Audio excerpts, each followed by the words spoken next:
Hello and welcome back to Down Home Dietitian. Today I wanted to give you an update on the garden, how the no-dig garden with the woven weed fabric is doing, and what the garden looks like in the first year on our new little farm.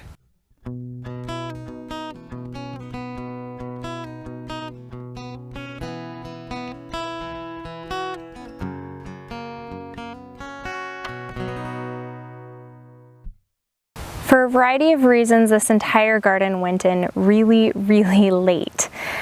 We had the longest winter ever here in the Pacific Northwest. It was cold until probably about mid-June, and we just haven't had a whole lot of heat until the last month or two. So everyone's gardens are behind.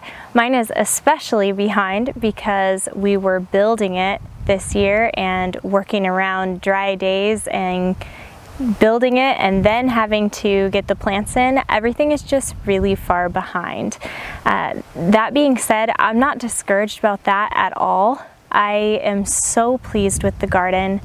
It's starting to get kind of wild, which I love, and I think I'm gonna get some of almost everything this year, which is a huge win. By the time we got our plants in, and a lot of them just looked really sad from having had to be in their start pots for so long because it was so cold out. I didn't want to put them outside. I just was kind of thinking this year's garden might be a little bit of a wash, and that we could just be grateful that we got it built this year and that next year it would be easier. But I'm so pleased. So we've got green bean plants growing up these trellises. This is probably my favorite part of the garden. It's so beautiful and romantic and wild looking, and I just love it. We've got flowers, but no beans forming just yet. So here's hoping those will come to fruition. We've still got about 6 weeks until our average first frost date, and we've got hot weather as far as we can see on the forecast right now. So I'm hopeful that the things that are still a little behind, I'm just gonna get them really late, and they're probably gonna slide into home base right as the frost is coming. But I'm not mad about that at all. I'm just so glad to be able to get things, and I'm already harvesting some things. My cucumbers and my zucchini are producing really well. In fact, later today I'm gonna be doing some pickles and some zucchini relish, and pickling my small beet crop. I had a lot of beets that did not do well this year, so I will take what I've got and get them pickled because I love pickled beets. My edamame, which is one of my experimental crops for this year, is doing really well. I am excited. There are lots of edamame pods on there, so I can't wait to get those and snack on them.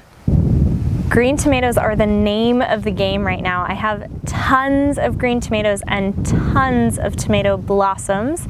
I just really hope we have enough time and enough heat to get them ripe before the first frost, because they're so close. But I know, and if you're a new gardener, this is important to know, green tomatoes are like a watched pot.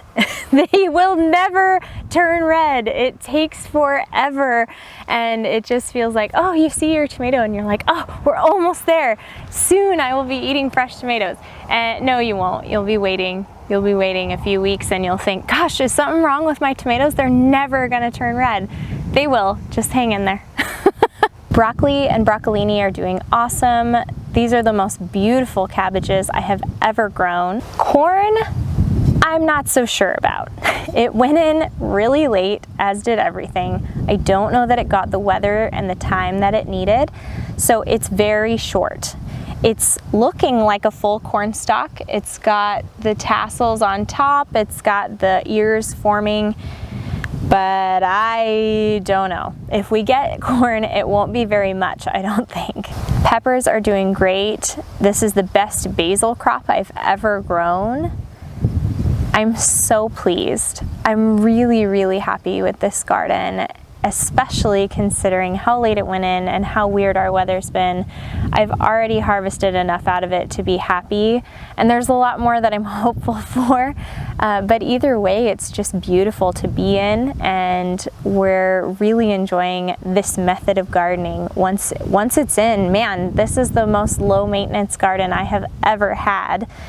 In fact, I decided not even to prune my tomatoes this year because everything was so late. I just didn't want to set anything back. I just thought, you know, I'm just gonna let it all roll. And I've been focusing on a lot of other things this summer with my nutrition practice, and so I just thought, you know, I'm just gonna let them do their thing and just tie them up and let them roll. So we're letting it go. Literally the only maintenance I'm doing right now is running the sprinkler around it. That was another thing I wasn't so sure about, was how the watering would go with the weed fabric. It's supposed to be permeable, but certainly when you run water on it, you can see it pools to a certain extent before it seeps through. And the way that we cut the holes around the plants to so closely wrap around the stem, which has worked great for weeds, I was worried that it might keep the water out and the plants would not do as well because they would not get enough water. I don't think that's been the case at all, especially with top watering, which there are a lot of reasons why top watering may or may not be the best option for a lot of plants. Like tomatoes don't like to be really wet. It can encourage fungus because the leaves of plants are getting wet. Whereas if you bottom water, like with a drip system or a soaker hose versus using a sprinkler on top like I'm doing, it can be a lot easier to keep your plants healthy. But you know, we tried a drip system at our last house and it did not work well. It had leaks. It was a huge pain to set up. It was spouting water places and not watering enough, and it was expensive. So I just am not a huge fan personally of bottom watering systems. I'd be willing to try another one, but this is kind of where I'm at, especially this year where we're trying to keep the budget reasonable and trying to use things that we already had. So we're doing a T-post top watering sprinkler. So I got these sprinklers that just hook onto the top of a T-post, and I think these sprinklers were like $10 or $15 each on Amazon. I'll link them down below. This weed fabric is supposed to last for up to 3 or 4 years according to the manufacturer, possibly more depending on what kind of vegetation you have that it's dealing with. I've heard that in the winter, if your vegetation is really aggressive, it can grow into the fabric and pretty much destroy it. So you can choose to roll it up over the winter or to leave it out. We're not 100% decided, but for ease of maintenance and less work, I'm curious to just kind of leave it out and see if we can get away with that. And also help keep the weeds suppressed in the area of the garden. I definitely learned a lesson in the raised beds in the corner of the garden this year. I have pumpkins and butternut squash and watermelons in those. I also had Brussels sprouts and rutabagas, and also some greens in those. And what I've learned is that those raised beds dry out so quickly. I've always had this problem with container gardening, that I just can't seem to keep containers watered enough because I'm not that consistent of a waterer, and I need watering to be really, really simple for me to be successful. And these corner beds, they don't have mulch. That's something that I could do, is put mulch in them to help kind of retain moisture, and I have not, so that is certainly something I could try. But just the fact that they're kind of out and above ground, they dry out so fast, and none of my plants that are in those are doing very well. I have an itty bitty pumpkin on one of my pumpkin plants, and I don't know if it's gonna even make it because I keep watering it, but it looks like this within just a couple of days. I'm gonna have to water it pretty much daily. and I am just not up for that right now. Meanwhile, the squash plants that I have in the no-dig garden under the weed fabric are doing phenomenally. I'm so pleased with this garden with the weed fabric. The fabric helps retain some moisture, and so that helps me as a lazy waterer make sure that my plants are successful and that it's a garden I can manage. And the other aspect of that is the fact that I have not pulled a single weed out of the main part of this garden. I hope this is helpful to you and encouraging to you. I have always been an advocate for just plant the plants. People ask all the time, is it too late to plant this? Is it too late to plant that?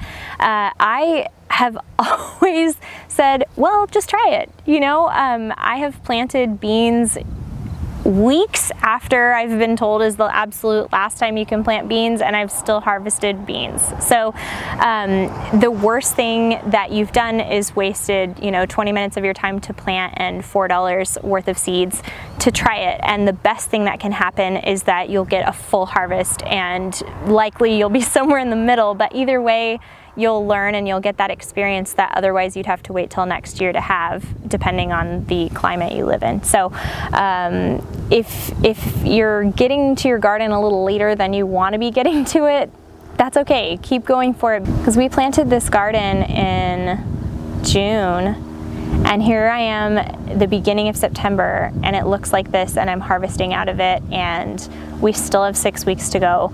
So there's hope, and you don't have to feel discouraged if you're behind.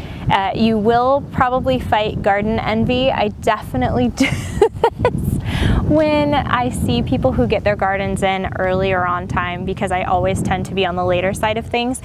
They're just so much farther ahead of me, and I tend to feel a little jealous or to just worry more that my garden is never going to catch up and that I'm not going to get stuff and I'm behind.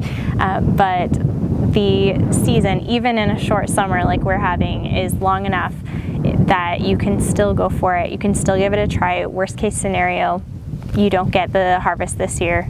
It's okay. Thanks for joining me on this garden update today. Let me know if you have any questions down in the comments below. I will link the sprinklers we use, the weed fabric we use, and anything else that I've shown you that you might want to know about in the description down below. And hope to see you around the homestead soon.